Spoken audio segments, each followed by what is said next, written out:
আলহামদুলিল্লাহ ওয়াসসালাতু ওয়াসসালামু আলা মান লা নাবিয়্যা বা'দা আম্মা বা'দ। সম্মানিত দর্শকবৃন্দ, ঈদের দিনের সুন্নত, ঈদের মৌসুমে করণীয় ও বর্জনীয় সম্পর্কে সংক্ষিপ্ত আলোচনা করছি।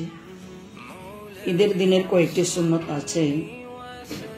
1 নম্বর, তাড়াতাড়ি ঘুম থেকে ওঠা, অর্থাৎ ফজরের আগেই ঘুম থেকে উঠে যাওয়া, ফজরের নামাজ জামাতে আদায় করা, এটি তো প্রত্যেক দিনের ফরজে আইন।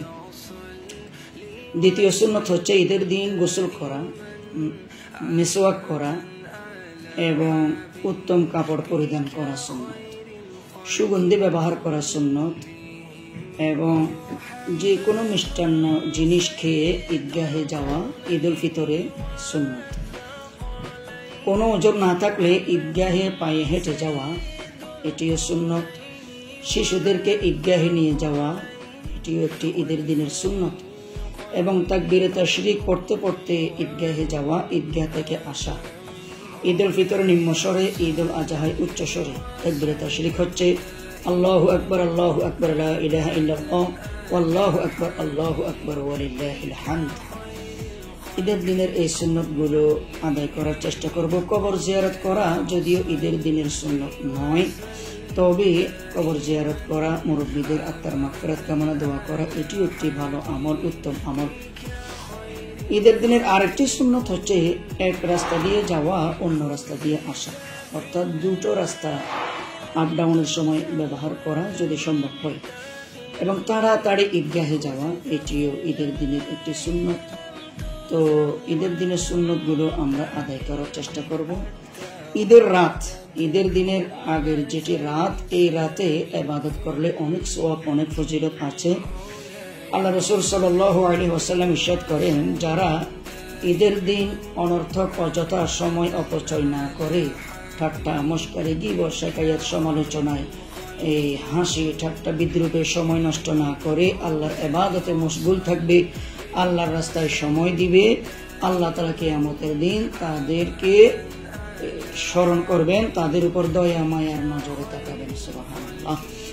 ঈদের সময় আরেকটি বিষয় উল্লেখযোগ্য, সেটি হচ্ছে মুসাফা। অনেকে দেখা যায় এক হাতে মুসাফা করে, আসলে মুসাফা 2 হাতে করা সুন্নত।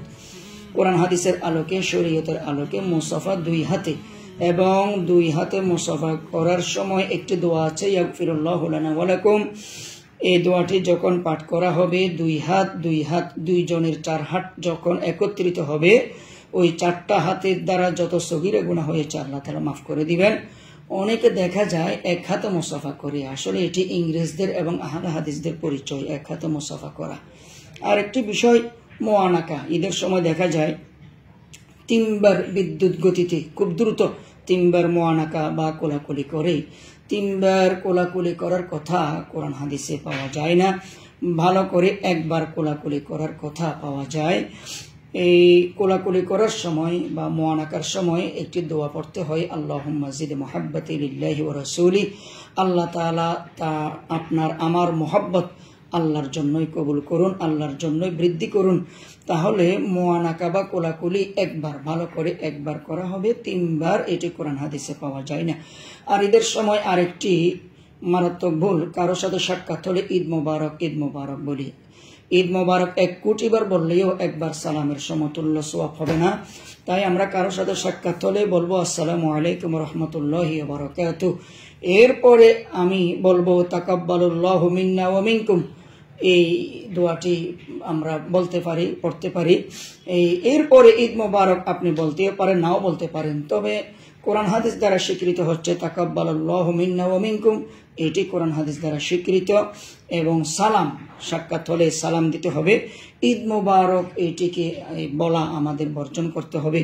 তারপরে পা ছুঁয়ে সালাম করা, ঈদের সময় অনেক জায়গায় আছে পা ছুঁয়ে সালাম না করলে মনে কষ্ট পায়, অনেক রকমের অপবাদ দেয়। আসলে পা ছুঁয়ে সালাম এটি কোরআন হাদিস দ্বারা স্বীকৃতি নয়। তাই আসসালামু আলাইকুম রাহমাতুল্লাহি ওয়া বারাকাতুহু যেটি কোরআন হাদিসে প্রমাণিত সেটি আমাদের পালন করতে হবে। পা ছুঁয়ে সালাম করা এটি কোথাও পাওয়া যায় না। তাই যেগুলো কোরআন হাদিসে নাই, 3 বার কোলাকুলি করা, এক হাতে মুসাফা করা এবং 5 ছুঁয়ে সালাম করা, সাক্ষাৎ হলে ঈদের মৌসুমে ঈদ মোবারক বলা, এগুলো আমাদের বর্জন করতে হবে। কোরআন হাদিসের আলোকে, সুন্নতের আলোকে আমাদের আমল করতে হবে। আল্লাহ তাআলা আমাদেরকে সুন্নতকে আমল করার তৌফিক দান করুন, আমিন।